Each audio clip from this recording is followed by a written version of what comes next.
Brothers and sisters, one of the tests that we can be tested with is we will be put in situations to see how much we believe in Allah's promise and how much do we trust in Allah's destiny.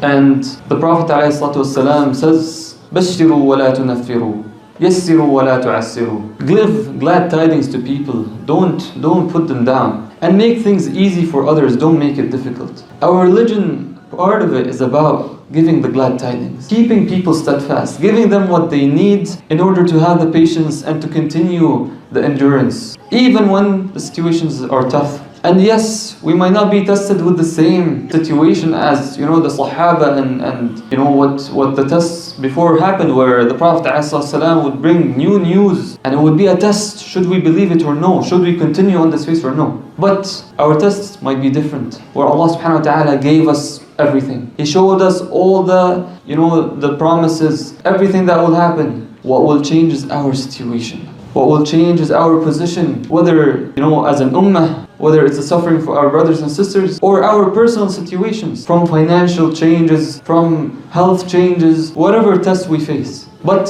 Allah's promise is constant, and Allah's promise is the same. And when we look at one element that supported these people to believe in Allah's promise, it was their good expectation in Allah subhanahu wa ta'ala, their good faith in Allah subhanahu wa ta'ala, having husn dhan, that Allah subhanahu wa ta'ala will not fail us. And Allah subhanahu wa ta'ala says, أَنَا عِنْدَ ظَنِّ عَبْدِي بِي, I am at the expectation of my servant of me, in the hadith al-Qudsi. And so, if you have good expectations of Allah, you will receive good. If you don't have good expectations of Allah, you won't receive the good. And when we look at the characteristics of those who kept the believers patient, from the examples we've mentioned, there's a couple of similar traits. One, they were God-fearing. قَالَ رَجُلَانِ مِنَ الَّذِينَ يَخَافُونَ اللَّهِ. They had fear of Allah subhanahu wa ta'ala. And the other one, they were expecting to meet Allah subhanahu wa ta'ala. مِنَ الَّذِينَ يَظُنُّونَ أَنَّهُمْ مُلَاقُو اللَّهِ. And to get to these two, there's one common practical action that we can apply, which is getting closer and getting to know Allah subhanahu wa ta'ala. Because once you know Allah subhanahu wa ta'ala is Ar-Razzaq, once you know Allah subhanahu wa ta'ala's traits and characteristics and names,